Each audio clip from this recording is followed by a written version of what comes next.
que tem a profecia, mas essa profecia acaba se repetindo e ampliando no capítulo 7 e 8. Daniel é um livro bastante interessante, inspirador e revelador. A cada novo capítulo, novas coisas vão se ampliando. Os capítulos 2, 8 e 9, 2, 8, é o 9 também, né? Eles acabam sendo assim, cada profecia ela vai tomando mais amplitude, ela vai revelando mais coisas. Então, assim, quem não esteve presente no capítulo 2 não se preocupe, porque no capítulo 7 é a repetição do 2 com um pouquinho de ampliação. No 8 é a mesma coisa, um pouco mais. Assim a gente vai tendo uma visão geral. É, eu acho que o Elias tem gravado todos os encontros e ele tem um canal no YouTube, se alguém quiser acompanhar, depois ele pode colocar o canal aí no link, no paralelo, no chat, e aí facilitará para quem, se quiser escutar as lições anteriores, tem as lições anteriores no vídeo no YouTube do Elias. É isso? Combinado. Joilton? Bem, Opa! Elias, depois você coloca aí no chat. Sim, eu Vamos passo para o começar? Joilton. Vamos começar. Nós tínhamos prometido que hoje nós íamos, como nós não cantamos lá na reunião passada, ia cantar no começo e no fim, né? É verdade. Vamos lá, Eu então. separei um hino aqui que a gente gosta muito de cantar quando inicia os cultos aqui em casa. Deixa eu ver se ele funciona. Se funcionar, a gente já canta ele mesmo. Deixa eu colocar aqui para vocês. Só vamos lembrar de fechar os microfones para não dar problema. Senão vai dar atraso, né? Um canta na frente, né? E assim por diante, fica atrasado. Então, estou compartilhando aqui a tela. Deixa eu escolher a música. Está aqui. Aparece para vocês a tela? Aparece, aparece. Melhor lugar do mundo. E o som sai? Tem que compartilhar o som também, Joilton. Agora está ok. Saiu o som? Saiu.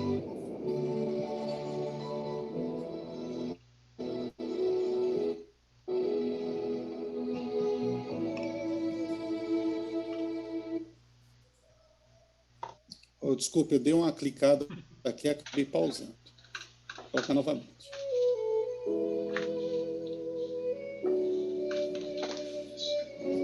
Tudo certo?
Para mim, o som parou. Não sei se para vocês.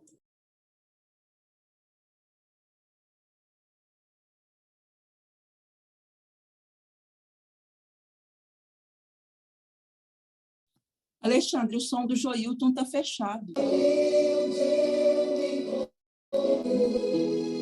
fonte do amor, o melhor lugar do mundo.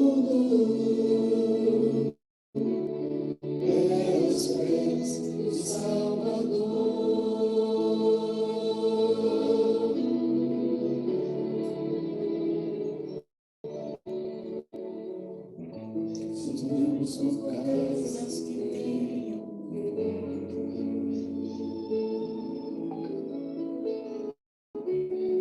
mesmo na encosta do brisa do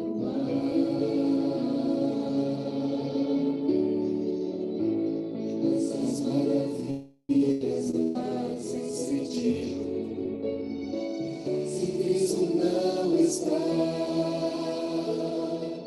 no primeiro lugar.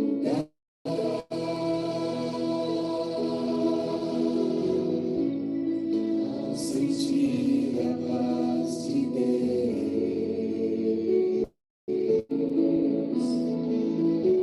seu poder e amor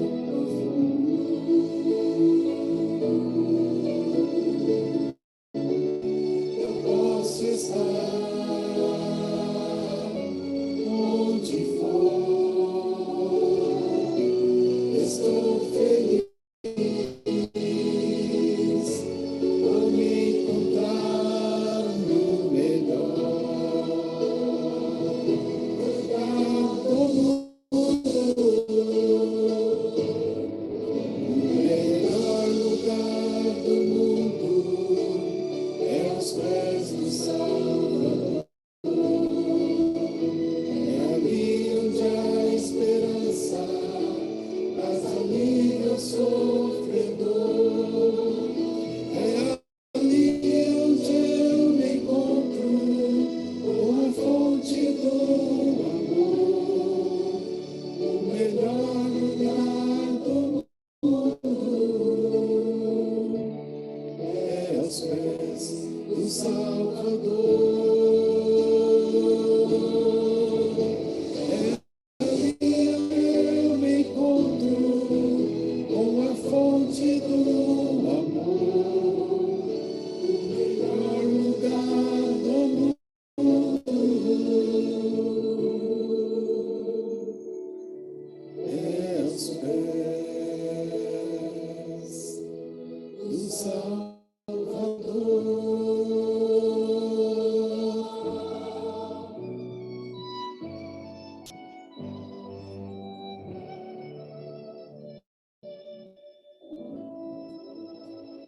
Amém? Amém.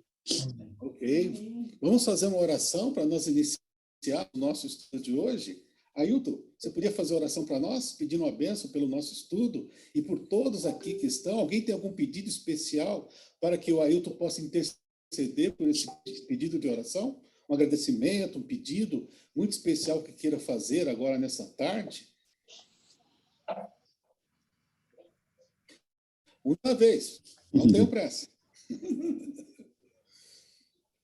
Vamos lá, eu quero pedir, então, peço a Deus que olhem também pela minha saúde. Eu estou tendo alguns problemas aqui com o cardiologista, está começando a brigar comigo, querendo que eu faça um monte de exame, e a gente está precisando de oração. Então, peço a Deus que Deus possa conduzir e que a gente possa restabelecer. Quero também pedir oração pela Juliane, que ela está internada, ela está lá na clínica de Itanhaém, tem também passar por mais uma fase. Quem sabe agora seja uma fase, se Deus quiser, de livramento, de libertação. Então, a gente pede oração por ela. E a gente não pode também pedir de orar pelo nosso país. Nós estamos vivendo um momento de muita convulsão, de crise, de instabilidade. E uma coisa que cobra muito o nosso coração, os nossos irmãos afegãos. Estão lá longe, mas a gente sente que tem gente pedindo a misericórdia e a justiça de Deus. Nós possamos orar pela misericórdia e a justiça de Deus naquele lugar. Mais alguém? Chega aí. Fala bem alto aí. A minha mãe quer fazer um agradecimento. Um minutinho.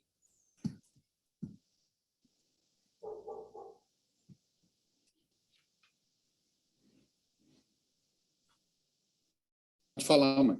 Olá, família, amigos. Eu Olá. quero agradecer a Deus e as orações que foram feitas a meu favor. Eu sinto mais forte, E, graças a Deus, eu fiz bastante exames e tudo que suspeitava deu negativo. E graças a Deus, eu estou bem melhor. Só não estou melhor do coração, porque o coração, a gente vai ficando velho e o coração vai ficando fraco mesmo.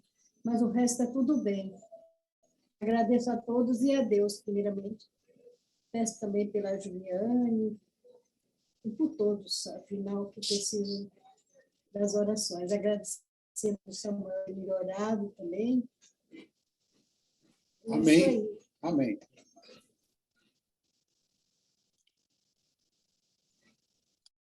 Então, vamos orar? Vamos orar. Se você pode, feche os olhos. Maravilhoso Deus e eterno Pai, nós agradecemos a Ti pela oportunidade de mais um dia. O Teu santo dia, o dia do Senhor, o dia de sábado, conforme o Seu mandamento, nós nos reunimos aqui também para celebrar e agradecer pelas bênçãos que o Senhor tem derramado sobre a nossa vida. A tia Zadil se manifestou aí agradecendo pelos resultados dos seus exames, ela trocou ali o marca-passo, enfim, o aparelho que ela tem, e fez exames e os resultados foram 11 e ela ouve o seu nome por isso. E o Joilton se apresentou aí falando também, pedindo por seus exames e, enfim, o seu cardiologista ali, suplicando a ele para fazer alguns exames, que o Senhor esteja com ele, dando a ele saúde, e para que ele continue aí cuidando da sua família e continue trabalhando, servindo a Deus conforme é o seu intento. Amém. Ele também manifestou o seu desejo ali, mais uma vez, a sua irmã Juliane está internada. Nós colocamos a Juliane, ó Pai, nas tuas mãos, nos teus braços. O Senhor tem livrado ela de tantos e tantos perigos, e nós cremos que o Senhor tem um plano para ela. Ela se rebatizou há um tempo atrás. Enfim, Pai, toma a Juliane nos teus braços, dê forças a ela, para que ela possa se libertar e ela possa realmente viver uma vida de restabelecimento e cura. Fica com ela, Pai. Nós colocamos e intercedemos em favor da Juliane. Pedimos pelo nosso país, Pai de amor. Pedimos pela nossa nação, para que, de alguma maneira, o Teu Santo Espírito possa atuar na população e que esse próximo dia de 7 de setembro seja um dia de paz, de consciência, mas, acima de tudo, de paz. Que não venham conflitos. Nós pedimos e suplicamos pela liberdade religiosa que temos, para que ela possa ser preservada, se assim for teu querer, para que nós continuemos pregando o teu evangelho. Lembramos dos líderes da nação, lembramos dos políticos, que eles, principalmente aqueles que se dizem cristãos, que eles se permitam ser usados, assim como Daniel, na corte lá de Babilônia foi usado, seus companheiros, assim como José também, que os líderes possam se abrir para os conselhos e bons conselhos. Nós pedimos a esse respeito. Lembramos do Afeganistão, lembramos das pessoas que estão ali sendo oprimidas, que o Senhor, através da sua misericórdia e graça, olhe para aquele país também, Pai.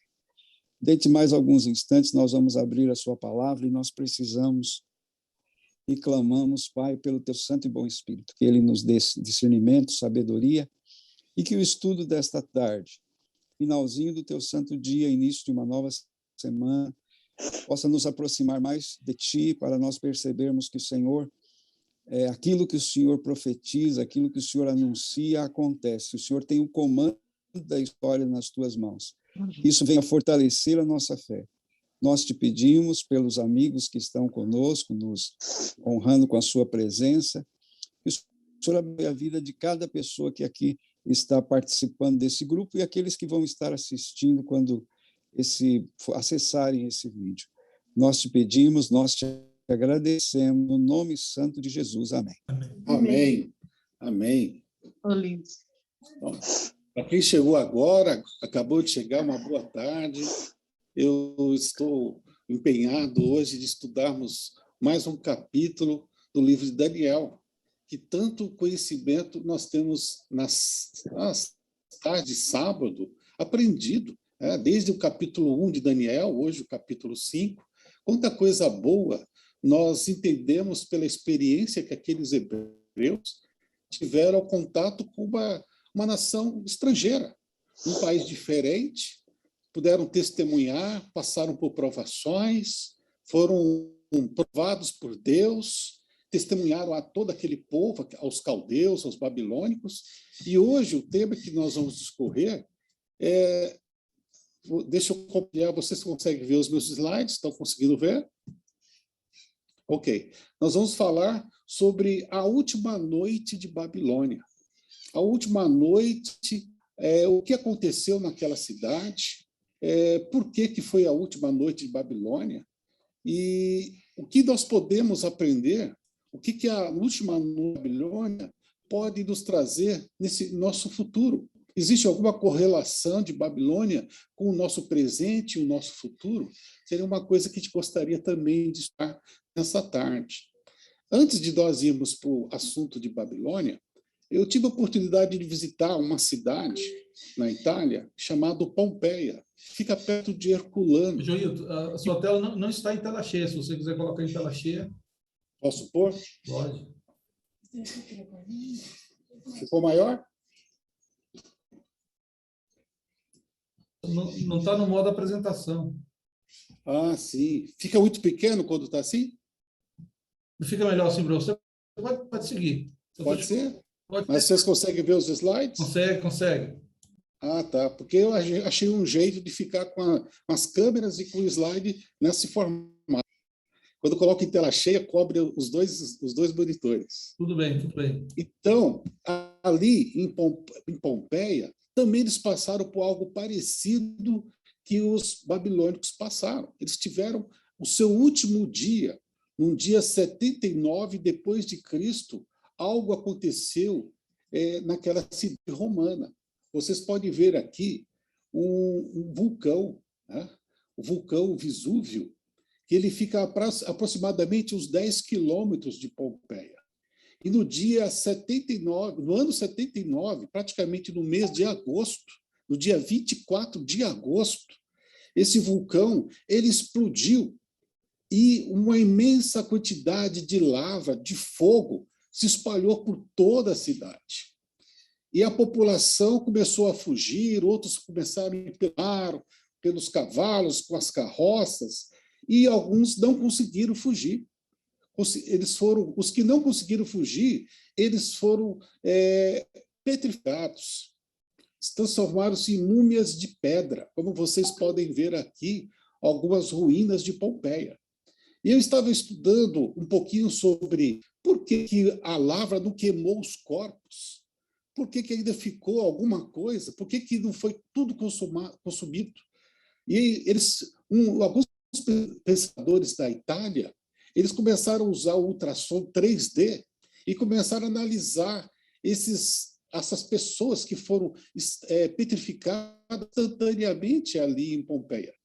E descobriu-se que as pessoas que não conseguiram fugir, o vapor, o calor do vulcão tão forte, chegando a uma média de 300 a 500 graus, o sangue deles ferveu e evaporou.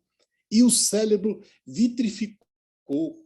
E logo em seguida, a lava, fez com que aqueles corpos se petrificassem instantaneamente, conservando-os até hoje, como podemos ver aqui em algumas imagens. Esse aqui foi alguns ultrassons e tomografias que foram feitos dos corpos que ficaram os vestígios até os dias de hoje. Então, o que fez com que essas pessoas morressem? Como eles morreram? Então, o estudo ele sugere que as pessoas morreram devido à rápida explosão de fluidos corporais, tecidos moles, em decorrência da explosão ao calor extremo. Então, essa descoberta mostra que a cinza, em todas aquelas situações do calor, a diminuição dos fluidos orgânicos, a lavra, e depois, em seguida, a lama, ela criou essas estátuas, né, como se fosse alguém esculpindo o corpo de alguém. Mas a verdade Isso aqui é exatamente o resultado das pessoas que morreram ao contato com o Vesúvio. Muitos estavam dormindo, outros estavam comendo, outros estavam dentro de casa e outros estavam tentando fugir. Muitas pessoas foram encontradas de forma diferente. Esse ano, 79, no dia 26 de agosto, foi o último dia de Pompeia. Algo que ficou marcado na história ali da Itália. O mesmo aconteceu em Babilônia, não com um Vesúvio, um vulcão. A Bíblia nos conta a história, depois de ter passado por todas as questões que nós já estudamos, a prova dos hebreus, na alimentação, lá no capítulo 1, o sonho de Nabucodonosor, no capítulo 2, onde revelado veio o futuro do mundo, onde nós fazemos partes dessa profecia. Depois nós tivemos o capítulo 3, na sequência o capítulo 4. Né? No capítulo 3 a gente estudou sobre a fornalha, a prova de fogo. E aqui no capítulo 4 nós vimos também a árvore, mostrando do orgulho à humildade. Deus mostrando que ele era o soberano e é ele que colocava os reis e tirava os reis. Hoje, nós vamos estudar o declínio do Império Babilônico.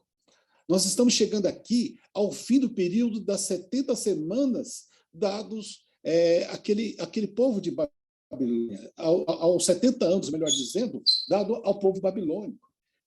Quando a gente estuda a cronologia do capítulo 1, o capítulo 1 ele descreve um período de 605 a.C., o capítulo 2, 602, o 3, 594, e o capítulo 4, 568 a.C.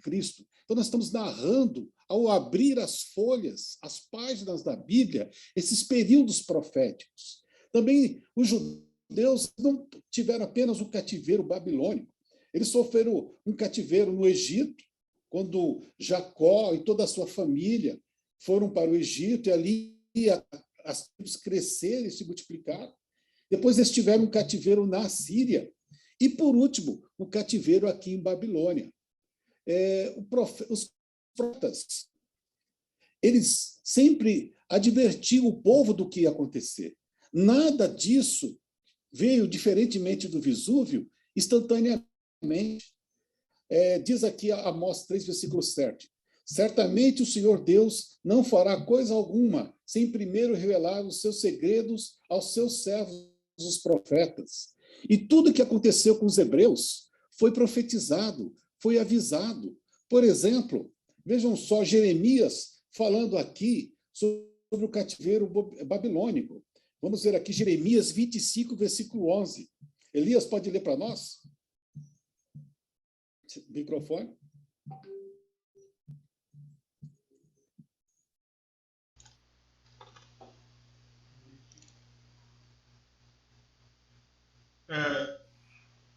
Toda essa terra virá a ser um deserto e um espanto. Estas nações servirão ao rei da Babilônia 70 anos.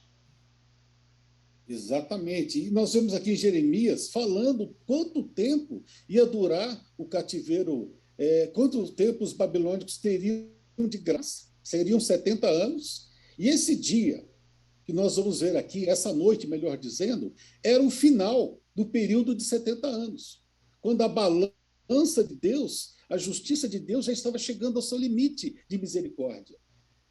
Então, Jeremias, há 150 anos atrás, ele já tinha dito acontecer com Babilônia.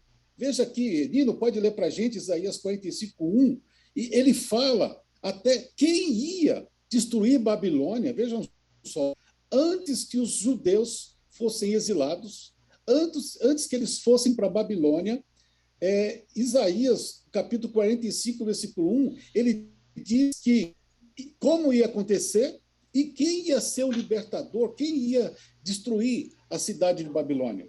Por gentileza, Nina.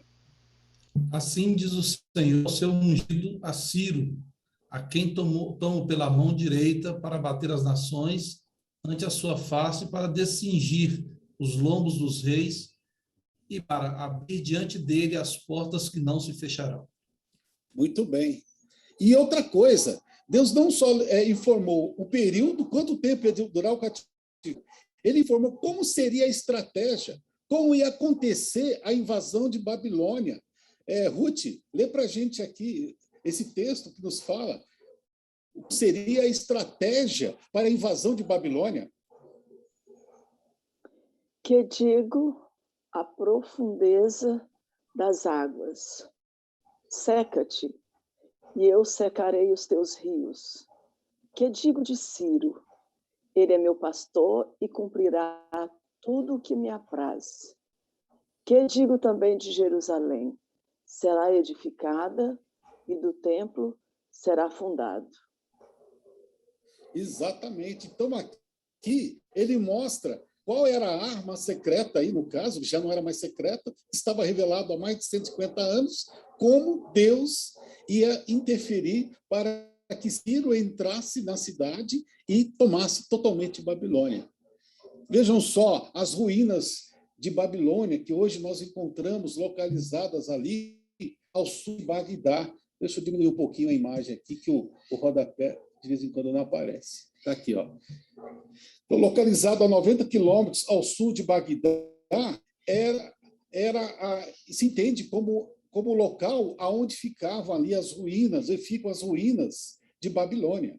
E aqui em Jeremias 25:12 mostra que essas ruínas, a cidade, depois que fosse destruída, ela nunca mais também seria reconstruída. E os hebreus passam, então, por essas situações, a sua primeira, as invasões babilônicas, o momento que os babilônicos invadiram Jerusalém. A primeira invasão foi em 605 a.C., quando os babilônicos chegaram na cidade e levaram apenas alguns hebreus, não levaram toda a nação. Depois nós tivemos uma segunda invasão, que foi em 597 a.C., onde houve uma rebelião, e aí os babilônicos foram lá conter essa rebelião e acabaram levando mais hebreus.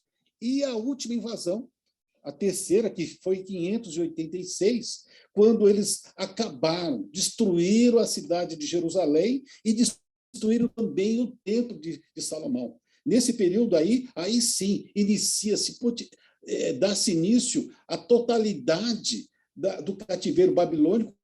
Todos eles, aqueles que não foram mortos, aqueles que não foram destruídos, foram levados aí para a Babilônia e passaram um período de 70 anos no cativeiro, de 605 até 536, 535 antes de Cristo. Pois não. Permita-me uma parte. Pois não. Fique à vontade. É interessante essa história. Você citou aí o profeta Amós, falando que Deus não faria nada sem revelar seus profetas, nada. E realmente a gente vê a história sendo revelada com bastante antecedência. O profeta Isaías, quando ele fala de Ciro, quando ele fala de Babilônia, do servo de Babilônia, Jeremias, quando fala também, é muito tempo antes, né? Jeremias, quando ele avisa do cativeiro babilônico, ele era contemporâneo ainda das primeiras invasões. E por que aconteceu dessa forma, né? Porque Jeremias avisava, falava assim, gente, não esquece, rendam-se a Babilônia. Babilônia vai vir, Nabucodonosor vai vir, vai tomar conta. Vá pacificamente. Vai tranquilo, porque não tem jeito. Mas o povo se revoltava, achava, aí que está o detalhe, existiam falsos profetas que traziam uma mensagem diferente. E o povo acreditava nesse falso profeta, e por isso que o povo sofria. E por isso que Babilônia invadiu e acabou destruindo tudo de Jerusalém, o templo, e acabou com tudo. Por quê? Porque era pela teimosia deles. Então, esse é um ponto muito importante para nós que estamos preocupados com as profecias do tempo do fim, entender a profecia para que a gente não sofra problemas no futuro. Porque a profecia vem para que a gente possa conhecer o futuro. E isso foi revelado a Jeremias, foi revelado para Isaías e foi revelado para todo mundo. Muito bem colocado por vocês. Você falou assim, era um segredo que não era mais um segredo. Até a forma forma como Babilônia seria invadida foi revelada ao profeta, né? Então, realmente é muito importante esse detalhe aí da gente, nós que estamos estudando profecias e queremos saber o futuro, como que Deus vai agir, é realmente muito importante, porque para que a gente não sofra e não seja enganado pelos profetas. Isso não só aconteceu com os hebreus, com os próprios antediluvianos. Noé pregou 100 anos. O dilúvio vai vir. E da mesma maneira que o Alexandre falou, o Nino, né, que chama ele de Nino, aconteceu com os hebreus. Tinham falsos profetas no meio. Não, dilúvio. Só tem aqui uma garoa, uma neblina que de vez em quando molha a terra. Isso, o que você está falando? Aí, quando eles olharam para o barco de Noé, bom, Noé, eu não sei, não entendo o que você está falando. Você está dizendo que vai vir um dilúvio, uma chuva forte, e vai inundar toda a terra, mas eu estou olhando o seu barco não tem leme, seu barco não tem velas, não tem motor. Como é que isso aí vai flutuar? Quem vai conduzir isso aí? E assim também, no período dos hebreus, tinham profetas que desdiziam aquilo que Jeremias dizia. E Jeremias chegou até dizer, se vocês não estiverem falando a verdade, né, o Jeremias desafiou que eles não iam sobreviver, que eles não iam prevalecer. E se a gente for estudar a história de Jeremias, de fato, 6 meses depois, o profeta que estava desdizendo Jeremias, ele morreu. E ainda mesmo o que acontece também nos dias de hoje. Já se passaram quase 2000 anos que Jesus prometeu, mas quantas e outras pessoas estão dizendo, não, coloco em dúvida até se Jesus veio, se Jesus esteve na terra, se ele morreu, se ele ressuscitou. O inimigo, ele sempre está atuando. Aquilo que muitas vezes é precioso para Deus é importante para o inimigo. Tudo aquilo que é precioso para Deus é importante para o inimigo. A salvação das almas é importante para Deus. Então, é importante para o inimigo, para ele fazer o quê? Desdizer, criar situações para enganar as pessoas, como ele tem feito desde o início. Indo aqui para a situação do capítulo 5, nós vamos agora abrir a Bíblia. O primeiro versículo do capítulo 5, eu vou pedir ao meu tio Silmar, que leia aqui para a gente, Daniel 5, capítulo 5, versículo 1. Como é que começa esse livro? Como é que nós podemos abrir? Lembrando que existe uma bênção, existem 2 bênçãos contidas nesse estudo, ditas em Apocalipse 1, versículo 3. Bem-aventurado aquele que lê, bem-aventurado aquele que ouve, bem-aventurado aquele que guarda as palavras dessa profecia. Participa da bênção, meu tio. Leia aí, capítulo 5, versículo 1 de Daniel. Ele está sem óculos, pediu que eu lesse para ele, Joilton. Então vai ser abençoado por ouvir. O rei Belsazar deu um grande banquete a 1000 dos seus grandes, e bebeu vinho na presença dos 1000. É isso? Versículo 1? É isso mesmo, versículo 1. Sim. Tudo começa, então, aí a nossa história com uma festa. Babilônia estava numa situação de crise. Nabonido, que era o pai de Beltesazar, ele já tinha sido vencido aí pelos medos persas, e mesmo assim, Beltesazar, ele conclamou uma festa. E a Bíblia fala de 1000 convidados, de 1000 pessoas tomando vinho. Veio o tamanho dessa festa. Eu estava olhando um pouco antes de entrar na nossa sala, uma outra festa de um líder, e ele convidou 600 pessoas, né? Convidou reis, rainhas, né? Ele era ali representante do regime africano, né? E passado 10 anos, aquela festa ficou muito marcada ali na região, mas o império não sobrou nada do império africano quando ele esteve naquele período. Beltesazar, no momento mais crítico da sua história, ele chama todo mundo e começa a fazer um banquete. E a Bíblia fala aqui que ele começa a beber vinho na presença de 1000 pessoas. mais diz aqui no texto? Lê para nós aí, Ailton, Daniel, capítulo 5, de 3 a 4.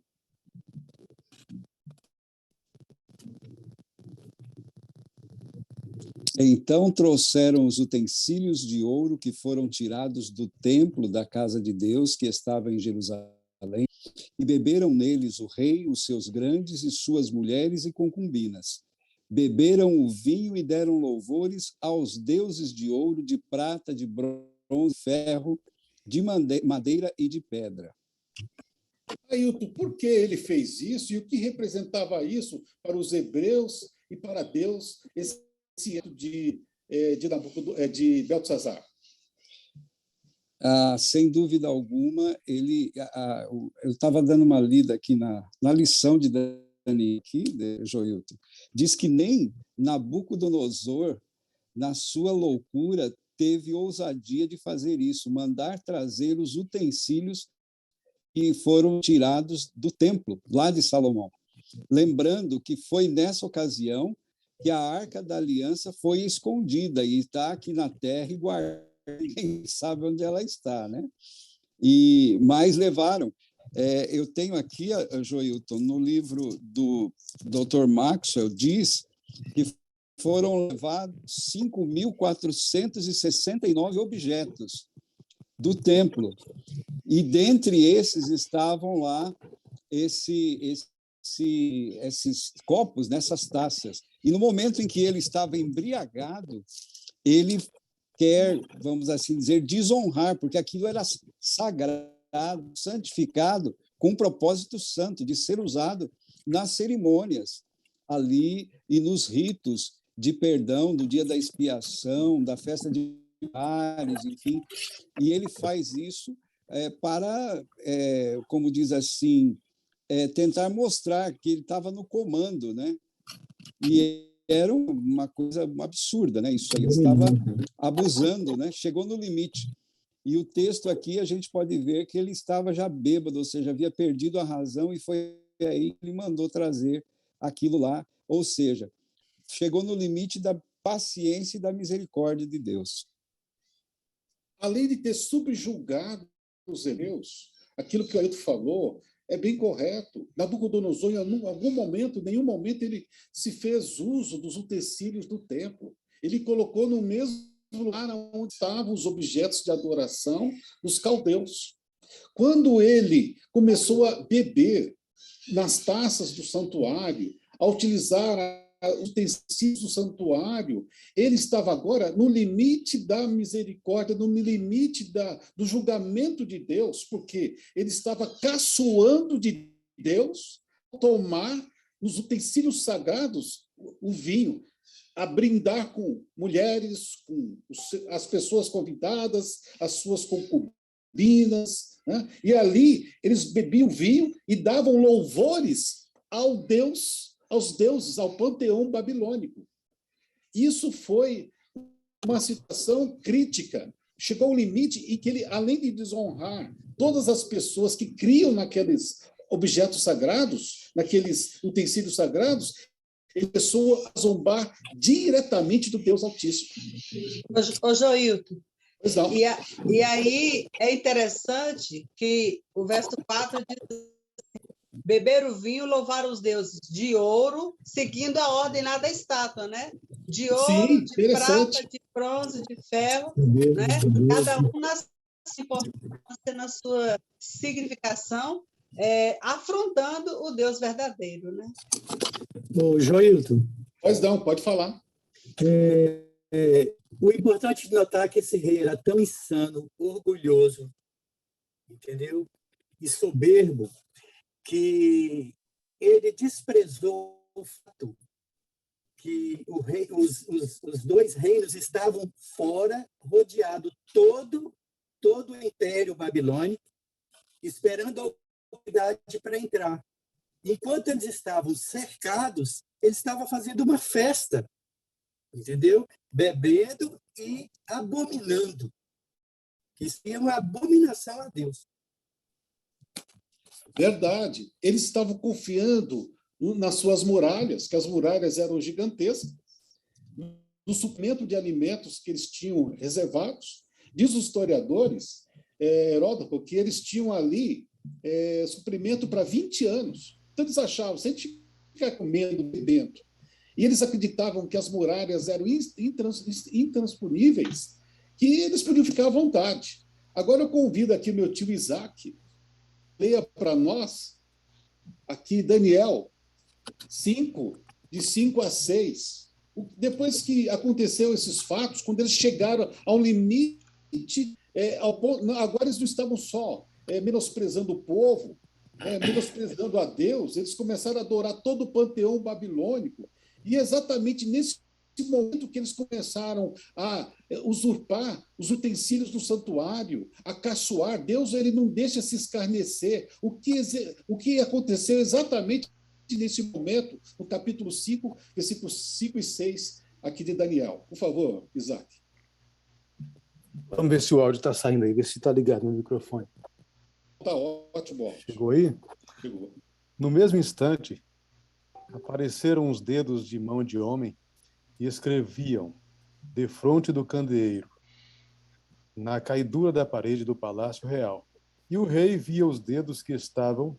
Então se mudou o semblante do rei e os seus pensamentos o turbaram.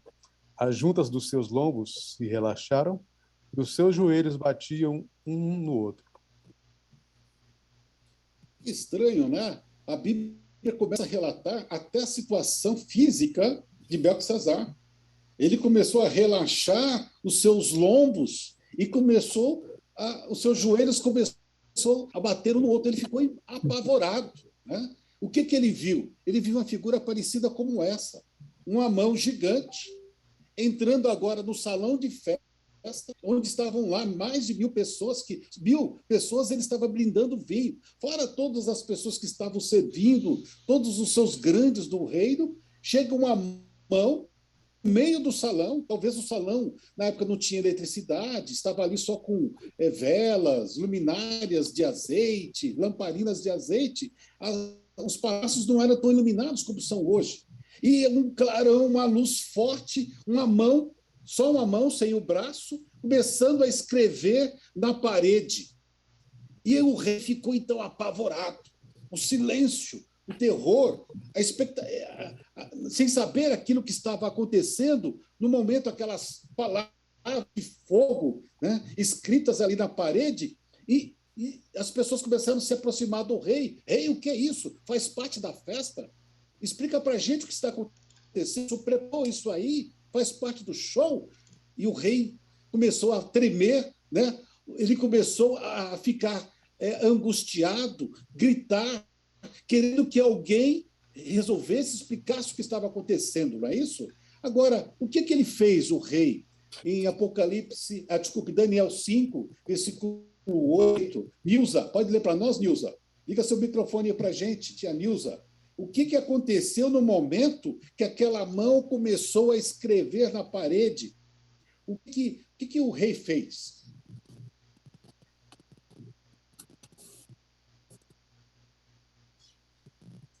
Opa, já ligou, pode falar. Meu que está aí na tela. 5, versículo 8. Pode ler na Bíblia ou direto no slide. Todos os sábios entraram no salão, mas nenhum deles pôde ler o que estava escrito na parede, nem explicar ao rei o que aquilo queria dizer. Obrigado, tia. O que estava escrito ali, estava escrito em aramaico, a língua dos caldeus. Agora, como que ninguém sabia explicar se era na língua deles o que estava escrito? Você podia comentar para a gente, Nino? Por que eles não podiam explicar algo que estava escrito na língua deles? O rei chamou todos os sábios, as pessoas que conheciam não só a língua dos caldeus, dos hebreus, dos babilônios, dos egípcios, os aerógrafos, e ninguém sabia explicar. Por quê?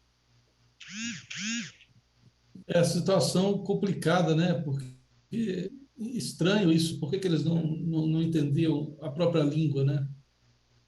A revelação de Deus, ela vai para aqueles para os seus, né? Para os seus filhos, né? Exatamente. E eles ficaram confusos ali. Posso? Elias, pode falar, Elias. Então, conhecendo o ser humano e conhecendo a hierarquia lá da história do rei, era muito provável que todo mundo na hora dissesse assim, não, eu não sei, eu não vou dizer isso. Vamos chamar Daniel para ele ser o primeiro a morrer depois que lê isso aí. Não só isso, né? Além de eles não saberem, o rei ele fez promessas, né? Ele falou, a gente tem que pensar um pouquinho, porque o rei falou, quem conseguir, né? Vamos ver o que diz na Bíblia, né? O que diz aqui Daniel? No momento que, depois que eles falaram que não sabia, né? Que não sabia o que significava tudo aquilo, né? Vamos ver aí Daniel 5, 10 a 12, Nidinha. Lê para nós aí, Nidinha. A rainha, por causa das palavras do rei e dos seus senhores, em a casa do banquete, respondeu dizendo, ó rei, vive para sempre. Não se perturbem os teus pensamentos, nem se mude o teu semblante. Há no teu reino um homem, no qual há o espírito dos deuses santos, e nos dias de teu pai se achou nele luz, e inteligência e sabedoria, como a sabedoria dos deuses. E teu pai, o rei Nabucodonosor, sim, teu pai, o rei o constituiu mestre dos magos, dos astrólogos, dos caldeus e dos adivinhadores, porquanto se achou neste Daniel um espírito excelente e conhecimento e entendimento, interpretando sonhos e explicando enigmas e resolvendo dúvidas ao rei, pôs o nome de Beltesazar. Chame-se, pois, agora Daniel, e ele trará a interpretação. O desespero pairava sobre aquele salão. Uma coisa deixa muito claro aqui nesse texto: Daniel não foi convidado. Daniel não estava na festa. Ainda mais numa situação como essa, uma situação de orgia, de bebedeira, e no momento em que eles se utilizam até dos próprios itens, os itens sagrados, os castiçais, as todas as coisas que pertenciam ao santuário, que foram levadas para a Babilônia, começaram a ser, de certa forma, blasfemadas. No momento em que Beltesazar começou a beber e adorar com os utensílios sagrados aquilo que era de Deus, ele cometeu o pecado de blasfêmia. E ele cometeu um pecado de blasfêmia ciente, porque Deus, através do seu avô, Nabucodonosor, ele tinha mostrado várias evidências de Deus, de que ele era o Deus Todo-Poderoso, através ali do sonho da Nabucodonosor, da fornalha ardente, dos 7 anos que Nabucodonosor comendo pasto, grama, e ele mesmo declarou que não há um Deus como Deus, o Deus Jeová, o Deus Elohim, Adonai, El Shaddai, o Deus Todo-Poderoso, o Deus de Sadraque e Mesaque, o Deus de Daniel era o único Deus, ao ponto de escrever um capítulo do livro de Daniel. Ele não tinha motivos para não ter conhecimento de nada disso. E mesmo diante da tragédia ali, de uma possível tragédia lá fora, ele entra na bebedeira.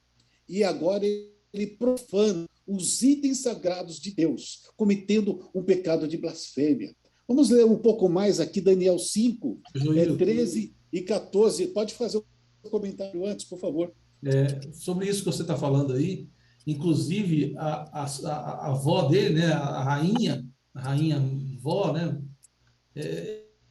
destaca isso para ele, reforça seu pai, ele repete, né, existe um homem aí, Daniel, porque que seu pai colocou o nome dele de Beltesazar, sim, seu pai. Por quê? Porque os nomes eram muito parecidos. O nome do rei era Beltesazar e Daniel era Beltesazar. Ele ignorava Daniel porque queria. Na verdade, não é possível que ele não sabia que tinha Daniel lá, que tinha um nome parecido com o dele. Né? Então, assim, ela destaca esse ponto que você está falando aí, justamente. Ela se refere ao pai Nabucodonosor 3 vezes, para que ele se lembre que estava no caminho errado do que ele queria, porque o avô dele tinha se arrependido dos maus caminhos. Né? Muito bem. Elaine pode ler para nós o capítulo 5, 13 e 14 de Daniel. E isso é verdade. Quando ele fala também, por exemplo, que ele era filho de Nabucodonosor, aquela ideia de linhagem. Jesus, filho de Davi, a origem, né? O próprio Nabucodonosor era filho de Marduk, era a origem, a geração dele. Então, tudo aquilo que aconteceu com Nabucodonosor, além de acontecer, ele escreveu. Ele escreveu um relato, um capítulo, dizendo: ó, eu passei por uma situação, eu deixei de ser rei por 7 anos, eu comi capim, eu pastei, até que eu entendi que existe um Deus do céu, um Deus todo-poderoso que coloca e tira os reis. Ele escreveu isso. E ele desprezou todo esse conhecimento nesse período de julgamento, que seria o período de Babilônia. Ele estava chegando no término do período do cativeiro babilônico, e ele faz, então, uma festa. Esquece totalmente de Deus. E agora ele profana, ele caçoa, ele blasfema contra o Deus do céu. Pode ler, Elaine. Daniel 5, 13 e 14. Então, está me ouvindo? Estamos ouvindo. Então, ok. Então, Daniel foi introduzido à presença do rei. Falou o rei dizendo a Daniel: és tu aquele Daniel, um dos filhos dos cativos de Judá, que o rei, meu pai, trouxe de Judá? Tenho ouvido dizer a seu respeito que o Espírito dos deuses está em ti, e que em ti se acham a luz, e o entendimento e a excelente sabedoria. Muito bem. E no momento que ele recebe a palavra, aí Daniel começa a relembrar. Ele praticamente faz um micro sermãozinho do que estava acontecendo e refrescar a memória de Beltesazar. Raimundo, lê para a gente aí Daniel 5, 17 a 24, a mensagem poderosa de Daniel nesse momento. E ele, diante de todos aqueles cuidados, de todos os ministros, dos sábios, o rei apavorado, tremendo que nem uma vara, sem saber o que fazer, porque a sua consciência lhe pesava, ele sabia que ele estava errando. Os espíritos, provavelmente espíritos demoníacos, agora estavam tomando posse ali daquela situação, porque ele havia blasfemado o Deus vivo. Ele tinha desafiado Deus ao pegar aquilo que era sagrado e colocar vinho e tomar ali com as suas concubinas. O que aconteceu exatamente agora? Daniel 5, 17 a 24, Raimundo. 17?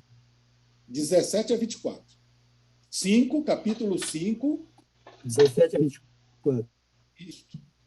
Então respondeu Daniel e disse na presença do rei: os teus presentes fiquem contigo e dá os teus prêmios a outrem. Todavia, lerei ao rei a escritura e lhe trarei e farei saber a interpretação. Ó rei, Deus, o Altíssimo, deu a Nabucodonosor, teu pai, o reino e grandeza, glória e majestade. Por causa da grandeza que lhe deu, povos, nações e homens de todas as línguas tremiam e temiam diante dele. Matava a quem queria e a quem queria deixava com vida. A quem queria exaltava, quem queria abatia.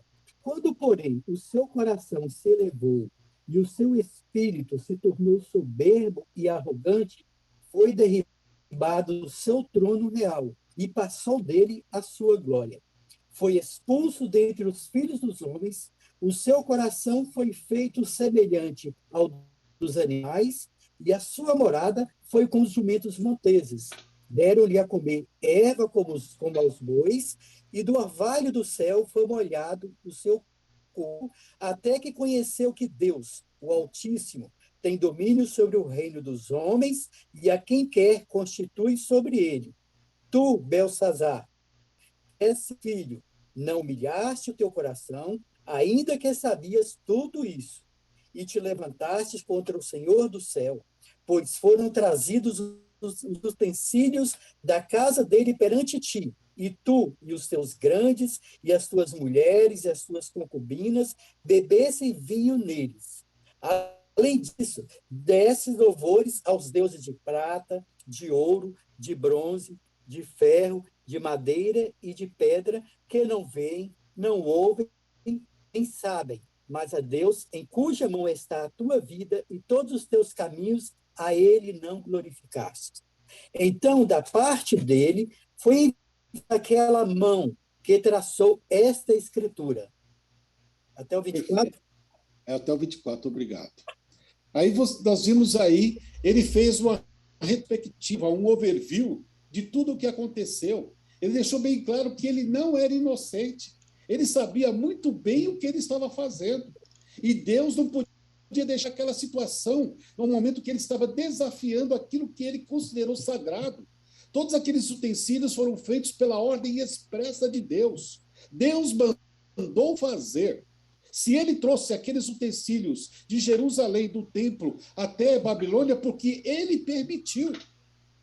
E no momento que ele, aquilo que era sagrado, aquilo que representava Deus, o Deus Todo-Poderoso, ele começou a beber e glorificar. Vejam só, ele não só bebeu, ele começou a glorificar todo o panteão de madeira, de barro, de bronze, caçoando, blasfemando o nome de Deus. E Deus agiu imediatamente. Ele não esperou o dia clarear. Imediatamente, uma mão entra e começa a escrever. Todo mundo tem um tempo de juízo. E esse tempo de juízo é exatamente o período que nós vivemos. Deus, ele tem a sua misericórdia.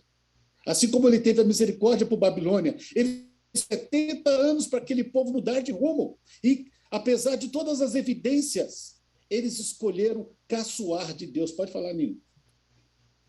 Não, fui eu que pedi. O Joel, tão importante, ele era tão insano que Daniel precisou lembrar para ele que o avô dele tinha passado por aquilo ali. E outra coisa, é tão grave o que o Nabucodonosor passou na época, que ele virou uma fera, que jamais o reino poderia, alguém do reino poderia esquecer uma história como aquela. Né? Então, como ele não sabia? Ele sabia, sim, ele sabia. É porque ele era soberbo, ele era arrogante. Por isso que ele fez tudo aquilo. E quando ele chama Daniel, como ele fala, Daniel, você não é daqueles que veio lá, os cativos de Judá? Quer dizer, ele está sendo ali, ele está, como nós diríamos na gíria hoje, gozando da cara de Daniel.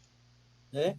Então, ele sabia, sim. É porque ele era orgulhoso, ele era insano. Por isso que ele fez tudo aquilo. É verdade. Agora, o que aconteceu? Agora ele começa a dizer e explicar aquilo que os sábios não sabiam escrever, não sabiam decifrar. Porque ele começou a entender o significado das palavras de Deus com o juízo que estava sendo estabelecido naquele momento. Né? Vamos pedir aí para quem não leu ainda, Lise está em QAP aí? Lê para nós, Lise. Daniel 5, 26 a 28.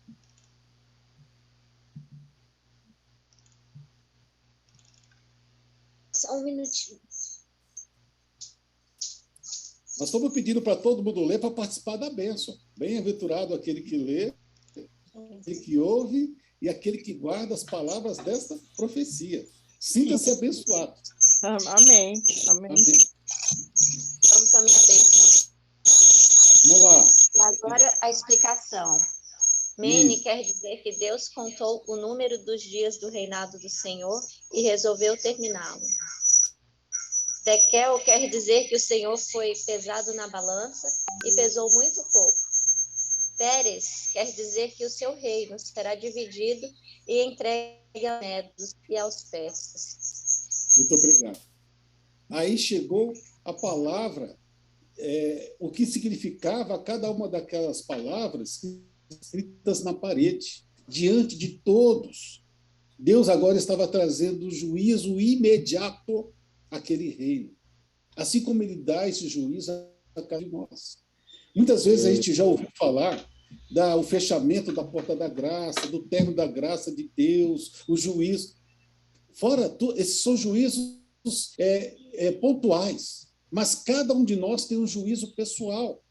Deus, ele dá para a gente o nosso tempo de vida. Alguns já descansaram no Senhor. Né? Por exemplo, um viveu 30, outro viveu 20, outro chegou a viver 80, 70. O juízo dele estabeleceu-se quando ele fechou os seus olhos. Nene, tekel. Ou então, seja bem-vindo ao reino. Descanse. É o que está escrito em Apocalipse 14. Bem-aventurado aquele que descansa do Senhor, porque as suas obras o acompanham. Amém. Esse é o juízo de Deus. E quanto tempo vai demorar para me receber a minha recompensa? Exatamente o tempo que eu vivi. Basta Deus nos dar esse tempo de vida para nós sermos fiéis. E ali ele vai dando a mão, ele ajuda ali, ele ajuda aqui, e de vez em quando ele joga uma tempestade, muitas vezes, na vida da gente, como ele jogou ali para Jonas, os pastores, quando a gente sai do rumo, quando a gente não quer ir, por exemplo, para Nínive e quer ir para Tarsis. Aí Deus, não, ali você não vai não, porque ali é ruim para você. E ele ama a gente de tal maneira que ele deixa a tempestade vir na vida da gente, o barco da gente começa a querer naufragar, porque ele está dizendo, eu te amo. Eu amo você. Eu quero que você escolha a vida. Está à sua disposição a vida e a morte. Mas escolhe, pois, a vida para que vivas. Mas isso tem um limite. O limite é quando aquele período da balança, que é representado pelos egípcios, pelo deus Anubis, como é representado por muitos povos daquela região da Mesopotâmia, quando a balança, quando o limite da graça de Deus, que até a graça de Deus tem limite, chega ao fim. E aí Deus não pode fazer nada por nós. É o que aconteceu com toda aquela situação. Alguém quer comentar? Eu quero comentar também. Por favor, fique à vontade. No livro do Jacques Dupin, essas palavras, ele faz um estudo sobre dos caldeus, e ele cita essa coisa. Essas palavras eram usadas no comércio. Mene, tekel, partim. E essas palavras eram usadas para os caldeus de uma forma que eles não conseguiam entender assim como um todo. Aí a junção dessas palavras que Daniel interpretou, eles entenderam, né, que era uma situação de perda, né, que já cita lá no livro dele, mas eles não entenderam que o reino tinha acabado. Né? É só não sei se você já leu, Jacques Dupin, ele deu uns comentários bem legais sobre Daniel. É só isso mesmo. Ótimo, é muito boa essa contribuição. Belsazar, ele não tinha entendido que era o reino dele. Pode falar, Guilherme. Vendo aí, sou eu. Raimundo, por favor, Raimundo. Então, quando a gente vai para o estudo, a gente vê o seguinte, eram pesos e medidas. Um enigma, era um peso e medida. Só que esse enigma, eles não iam nunca descobrir isso. Isso aí só Daniel poderia, porque Daniel tinha o quê? O poder dos altíssimos. Mas aquele na língua deles eram pesos e medidas. Então, eles nunca iriam descobrir que tipo de peso, porque o que significavam os pesos e medidas para o que estava escrito ali. Entendi. Ele fez um encaixe, né? Ele começou a colocar, medir. O que podia ser medido? O reino. O que podia ter ser pesado? O reino. E separado. Quem que estava... ele mesmo foi o mesmo profeta que disse que o reino passaria para um reino de prata, não é isso? Lembra? Um reino que seguiria ele. E o reino estava ali, né? Perto das muralhas, cercando a cidade. O seu reino foi dado aos medos e persas. Vamos ler aqui, Daniel 5, 30 e 31. Quem pode ler aqui para nós? Lorena Gomes, lê para a gente. Pode ler daí vocês. No 30, né? É vocês, tá? Aqui, ó. Pode ler daqui, ó. Nessa mesma noite, Baltazar, rei dos caldeus, foi morto. Dário recebeu a realeza mais ou menos com a idade de 62 anos. E se apoderou-se do reino. E aí terminou-se aí nesse momento, no dia 24 de agosto, o Império Babilônico. Completava-se o período de 70 anos do cativeiro babilônico. um momento, o período do peito, do período de prata, né? O período, a cabeça de ouro tinha se passado. O reino babilônico se passou. Com pouquíssima resistência, Ciro, ele fez o que para entrar? Ele represou o rio Eufrates, ele diminuiu a incidência, o volume do rio Eufrates, e ele entrou por debaixo das comportas do rio. Ele não precisou nem arrombar os portais, fazer catacumbas, pontes, jogar fogo na cidade. Ele simplesmente represou aquilo que aconteceu na palavra lá atrás de Isaías, dizendo que ele ia represar a água. Ciro, ele cumpriu exatamente aquilo que o profeta tinha dito. Ele tirou a força do rio. Não precisou destruir nenhuma muralha. Por debaixo dos canais de Babilônia, o exército medo-persa começou a entrar. E, no momento que estava acontecendo essa audiência com Daniel, eles entram. E ali, conforme nós lemos, Beltesazar ele é morto. O reino de Babilônia é passado para os medos e persas. Algum comentário, alguma contribuição que vocês queiram falar? Pode falar, Elias. Então, um historiador deixou o seguinte, que o povo acolheu com festa Ciro e seu exército. Heródoto. Isso, porque não gostavam do reinado, o neto cobrava um imposto muito alto, eles não eram felizes. Né? Lembra a divisão do reino de Israel com Judá, por causa de impostos. Coisa assim. Exato. O povo ele se sentiu libertado ali do domínio. Imagine, Beltesazar, ele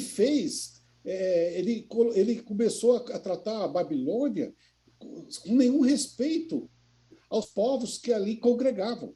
O limite disso foi ao ponto de ele respeitar o Deus dos hebreus, que tinha tanto significado na história de Babilônia, ponto de constar dos decretos babilônicos. Quantas vezes nós vemos aí Nabucodonosor decretando, dizendo que se alguém blasfemasse, se alguém fizesse alguma coisa contra o nome do Deus de Sadraque, Mesaque e Abdenego, nesse momento, Beltesazar estava quebrando o próprio decreto de Nabucodonosor. Ele estava blasfemando e quebrando o decreto imperial de Nabucodonosor, dizendo que ninguém poderia blasfemar sobre o nome do Deus Altíssimo. Ele havia quebrado a própria lei interna do país, ao ponto de desobedecer o decreto de Nabucodonosor, quando ele desceu ali na fornalha ardente, que não há nenhum Deus que pode livrar como Senhor, como Jeová. E aí ele põe um decreto que nenhum dos povos, ninguém poderia blasfemar ou caçoar do nome de Deus. Joilton. Pois não. Eu estou aqui com a lição aqui aberta e me chama a atenção. Essa lição você também pode ter, viu, gente? É só pedir aí que a gente manda para você essa do livro de Daniel, do Bíblia Fácil. E aqui tem algumas coisas que eu acho interessante. Fala que Nabucodonosor ele reinou 43 anos desses 70 anos. Olha que coisa incrível, né? Agora, veja que coisa interessante. O fato de estar todo mundo reunido naquela festa, então, ali, Dario, ele nem precisou, de maneira nenhuma, ir atrás dos generais. Estava todo mundo ali, inclusive o rei. Outra coisa que eu achei interessante aqui, quando fala de rainha-mãe, a mãe de Beltesazar, né? É porque ela, na realidade, era ela que era filha do Nabucodonosor. O pai dele, Nabonido, era genro do Nabucodonosor, né? O Nabonido. E a gente vê que Daniel vai continuar. E a lição da semana que vem vai falar exatamente disso. Daniel aí, ele estava aí aproximadamente com seus 64, 65 anos de idade, mais ou menos, né? Exatamente. Nosso tempinho está acabando, mas isso que o Ailton falou é verdade. Ele entrou a cidade rendida. Os principais, os generais, estavam todos lá. Bêbados, sem nenhuma condição de luta, de qualquer Resistir. tipo de resistência. E ele vai lá, destrói, mata Beltesazar e assume o reino. E no outro Joilton. dia, quando a madrugada está acabando, aquilo que Elias falou, quando o sol raia, as pessoas, a notícia cai no Facebook de Babilônia, vai também no WhatsApp e começa a sair. Ó, Ciro, o Medo-Persa, ele é o novo imperador. Viu, Joilton? Tem uma citação que eu acho interessante, que fala que ele desviou o curso, né, do rio, e o rio foi abaixando, e agora haviam portões ali embaixo, viu? E milagrosamente esses portões foram abertos. E ninguém sabe por quê. Quer dizer, nós sabemos, né? Mas a história não sabe. Fala assim, mas como é que deixou? Porque eles confiavam na força do rio e também nos portões submersos que tinham ali. Que dali, do rio, ele puxava água para o jardim suspenso ali, né? Então foram várias obras que foram feitas. Então nós entendemos que anjos do Senhor abriram aqueles portões. Ou seja, ali já estava Deus agindo para que fosse destruído aquele... Já tinha encerrado mesmo o prazo para os babilônicos, né? E confiavam nas muralhas. Heródoto diz que as muralhas de Babilônia poderiam andar 6 vigas, uma do lado da outra, tamanho e largura das muralhas. Muralhas extensas que rodeavam toda a cidade. Ele tinha alimento para 20 anos. Então, ele achava que Ciro ia ficar ali, ele ia desistir, ele ia se cansar de fazer o cerco de Babilônia. Mas ele não sabia que ele já estava praticamente entrando na cidade pela providência de Deus. Porque Deus, inclusive, já tinha dito o método, que ele ia tirar a força das águas e entrar ali. Então, o método, a estratégia, já tinha sido revelada para o próprio Isaías. Mas ele não se atentou nos escritos. E como disse logo no texto lá de Amós, Deus não faz nenhuma coisa sem contar primeiro aos seus servos, os profetas. Da mesma maneira que nós vamos ver agora, Deus está falando de uma outra Babilônia. E essa Babilônia, nós temos contato de alguma forma com ela, nós enxergamos elas no nosso dia a dia. E essa mesma Babilônia, uma Babilônia mística, vai cair. Da mesma maneira que Jeremias, que Isaías, que Amós, disse que Babilônia ia cair, e como ia cair, Deus está dizendo para a gente. E naquela época os hebreus não acreditavam, e foram para o cativeiro porque não acreditavam. Os antediluvianos também não acreditaram na palavra de Noé, e veio o dilúvio e tomou a todos. E agora nós estamos próximos do momento da queda da Babilônia espiritual. E Deus está dizendo a última mensagem do planeta Terra: temei a Deus e dá-lhe glória, porque chegada é a hora do seu juízo. Vai chegar agora o momento que eu vou destruir toda essa bagunça, toda essa profanação, essa mistura de verdade com mentira, de pessoas sinceras sendo enganadas por leões devoradores, por lobos. Deus vai colocar um limite em tudo que está acontecendo. Vejam só o que está escrito aí em Apocalipse 18, a 3. Lê para nós aí, Alexandre.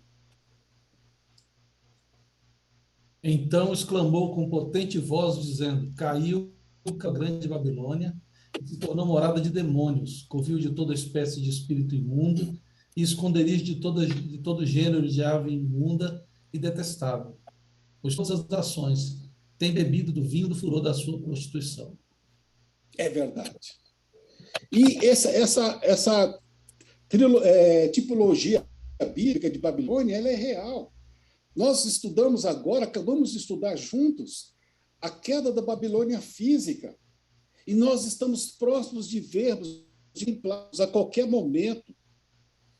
Eles não, apesar de a gente ver os sinais, eles também estavam vendo os exércitos de Ciro acampando ao redor da Babilônia. Nós estamos vendo sinais muito próximos de nós. acontecimentos onde a primeira e a segunda besta, são assuntos que nós vamos estudar mais posteriormente, elas já estão se manifestando, estão dizendo, eu estou cumprindo a profecia, eu estou fazendo o meu papel. Mas muitas vezes a gente fala, não vai acontecer agora. Isso não vai acontecer. A Babilônia espiritual, ela está próxima de cair. O Ciro, que foi anunciado há 150 anos antes de nascer, o nosso Ciro agora é Cristo, que vai vir resgatar o seu povo, que vai vir acabar com toda a iniquidade que Babilônia está colocando no planeta, o vinho misturado. O rio Eufrates é a base de sustentação, a estratégia que Deus vai fazer de tal forma para tomar novamente essa Babilônia, destruir a Babilônia mística. E os reis do Oriente são os Cristo e os seus anjos vindo nas nuvens dos céus, porque a Bíblia diz que haverá silêncio no céu. Não vai ficar ninguém. Não tem um anjo que não vai querer vir na terra para participar desse resgate.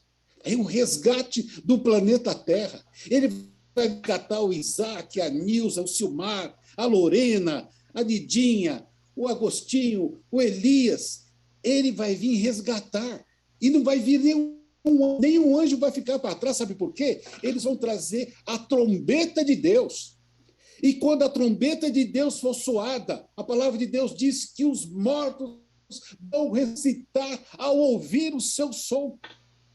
E a maior cirurgia plástica do planeta Terra vai acontecer.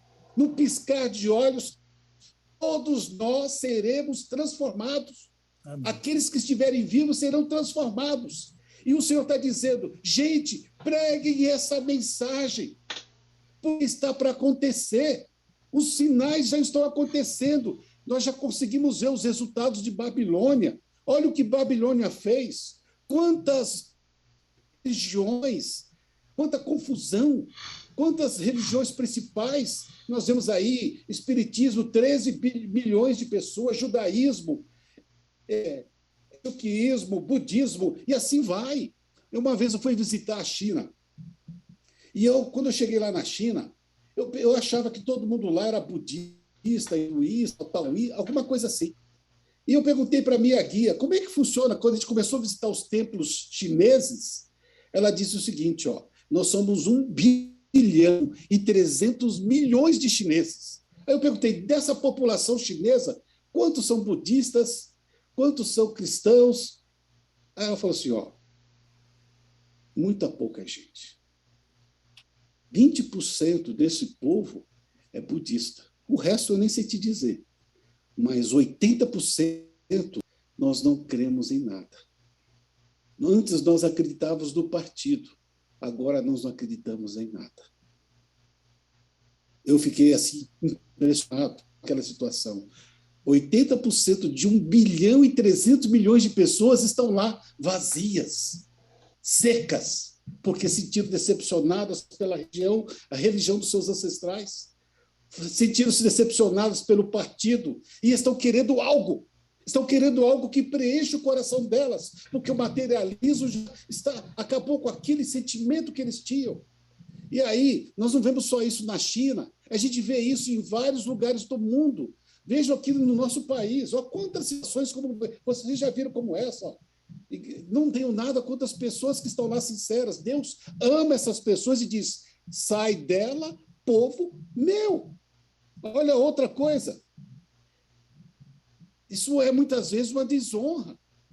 Vejam só, quantos líderes diferentes do mundo inteiro, o vinho misturado, gente falando a verdade, gente fazendo pequenas igrejas e grandes negócios. Quantas pessoas sendo enganadas, levando ao caminho, e Deus estando paciente, ouvindo orações dessas pessoas, ouvindo orações do seu povo, mas ele quer trazer a verdade, trazer a doutrina pura, o vinho puro. Pode falar, Elias.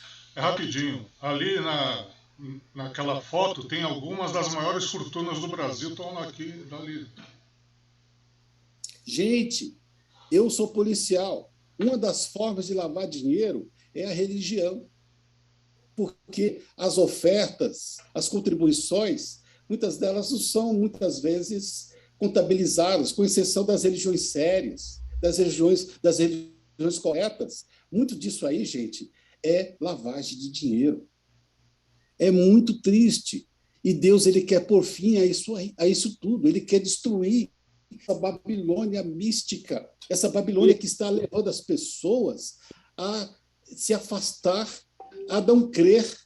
Algumas pessoas estão decepcionadas quando você vai na Europa e você vê as igrejas vazias porque elas estão decepcionadas, porque elas experimentaram coisas que eram misturadas, que eram coisas que não eram verdadeiras. Nós estamos vivendo um momento em que haverá um grande despertar, um grande autoclamor. E Deus ele está querendo que eu e você participemos do último sinal. O último sinal que falta para que Jesus desencadeie todo o segmento das profecias do tempo do fim, que é o evangelho do reino será pregado a todo mundo e então virá o fim. Queridos, que Deus abençoe. Se vocês quiserem fazer qualquer comentário, antes de nós cantarmos a última mensagem, a oração, fiquem à vontade. Wilson, pois não. Está me ouvindo? Estou ouvindo. Essa questão do Ciro como libertador, a gente pode ver que na Bíblia ela percorre assim, sempre apontando para Cristo, tanto que o santuário, sim, os profetas que reis que vieram, né? E esse libertador, por exemplo, o cativeiro da Babilônia, é resultado da quebra da lei. Que estava lá no Levítico 26, que fala que se a lei fosse quebrada, resultava em cativeiro. E também do ano de jubileu, né? E se o ano de jubileu fosse quebrado, e lá em Crônicas, fala que o povo foi passar, foi cumprir 10 anos de jubileus que haviam sido quebrados. Não sei se você já leu isso. E se você colocar 7 vezes 10, dá 490. Também mostrava que esses 70 anos, eles indicavam o libertador. E esses 490 anos, que eram proféticos de Daniel, eles indicavam para o Messias, né, que era o grande jubileu. Né? Então, essa esperança que a Bíblia traz, que a gente está precisando agora, porque a gente está cativo do mundo do pecado, né? Cativo da Babilônia, que a gente sabe que igual lá em Apocalipse 16, fala que as águas do rio Eufrates secaram, né? E usa essa figura da Babilônia.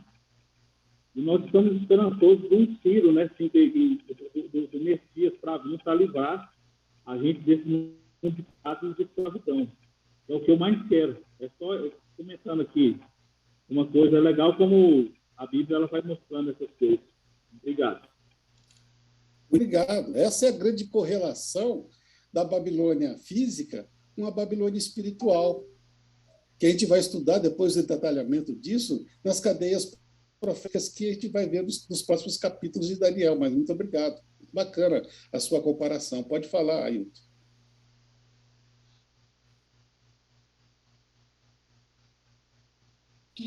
Eu só agradeci ao Astolfinho, ao Rodolfo, por ter participado aí. Foi um prazer. É sempre bem-vindo. Né? Ok. Então, nós encerramos aqui, né, o estudo de Daniel, capítulo 5, né, a importância que traz o exemplo da queda de Babilônia, comparação com a Babilônia mística, e convidados estamos todos para o próximo capítulo, capítulo 6 de Daniel. E antes disso, eu queria convidá-los a cantar, louvar o Senhor, porque Ele é bom e a sua misericórdia dura para sempre. Eu escolhi um hino aqui, vamos ver se vai dar certo aqui para nós cantarmos.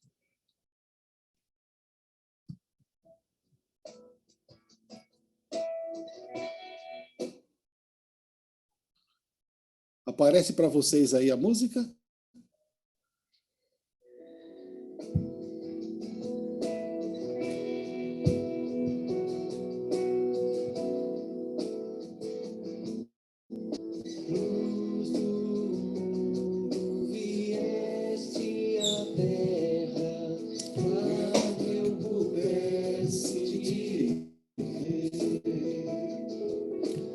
Tua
Ok.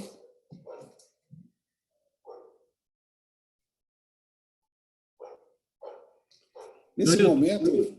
Oi? Obrigado pela sua explanação aí. Foi muito bom. Um detalhe importante, está no chat, Joilton. Coloquei no chat aí o link do Elias, que tem lá todas as outras playlists de todos os estudos. Quem quiser estudar os temas anteriores, né? O capítulo 1, 2, 3, 4, 5, está na playlist que está no chat aí. Quem quiser, fique à vontade. Termina aí para nós, Joilton. Nós vimos que todas as profecias, todas as etapas de Daniel, elas se cumpriram. Tanto o que se falou sobre o sonho da Nabucodonosor, vimos os testemunhos dos hebreus lá na fornalha de fogo, vimos também Deus humilhando ali o maior imperador da terra. Tudo tem se cumprido. E Deus também disse que ele deveria selar essas palavras para o nosso tempo. E que quando nós abríssemos essas palavras no tempo do fim, o saber se multiplicaria. Se tudo cumpriu perfeitamente, Deus revelou com detalhes, até o detalhe, quem ia invadir Babilônia, quem ia resgatar os hebreus de Babilônia, tudo se cumpriu de maneira cronológica e corretamente. ele vai vir. A última etapa, que é a mais importante, o Ailton mandou uma meditação para a gente essa semana, muito bonita, que é o reino da pedra. A parte mais importante é o momento que a pedra é cortada sem auxílio de mão e ela é lançada sobre os pés da estátua. É o reino de Deus. E ele está chegando. Deus está falando no nosso coração que hoje é o dia. A gente não sabe se amanhã, se nós vamos ultrapassar essa noite, assim como os babilônicos, aqueles 1000 que estavam, foram a última noite do reinado de Babilônia. Ali em Pompeia, lá em 79, o último dia deles, eles não sabiam que eles iam ser eficazes naquele momento. Assim como também no Titanic, no momento que as águas começaram a afundar aquele navio gigante. Nós não sabemos qual é o nosso último dia aqui na Terra. Se chegasse um anjo e dissesse, Ailton, eu sou um anjo do Senhor. Elias, eu sou um anjo do Senhor. Nino, eu sou um anjo do Senhor. Eu vim te dizer que hoje é o seu último dia na Terra. O que você faria? O que você faria a partir de agora, se Deus chegasse para você, Nidinha, Raimundo, Ruth, Elaine, Isaac, eu estou aqui, em nome de Deus, estou dizendo para você, esse é o seu último dia, cuida da tua casa, porque hoje é a tua última noite na Terra, nós não sabemos. Eu não sei o que você faria, nem sei o que eu faria, mas nós não sabemos. E é por isso que o Espírito Santo diz, hoje é o dia, se você ouvir a voz de Deus, não endureça o vosso coração. Não seja como Beltesazar, que endureceu o coração, endureceu a toda aquela história que existia em Babilônia e caçoou de Deus, dizendo, não, o Senhor não é real, eu vou beber na sua taça, eu vou experimentar a tua ira. Que nós nunca quereremos experimentar a ira de Deus, mas sim, Deus não quer dar esse gosto para nenhum de nós. Tudo que Deus quer que nós experimentemos o seu amor, a sua misericórdia, o seu perdão e a sua justiça. Que Deus abençoe todos. Que essa lição de Babilônia possa nos colocar no momento histórico da profecia e a nossa função como cada um de servo de Deus, de mostrar a verdade, de mostrar o vinho sem mistura e mostrar que o reino de Deus está à porta. Deus abençoe a todos. Vamos orar? Eu vou pedir para o meu tio Silmar, faça a oração final para nós.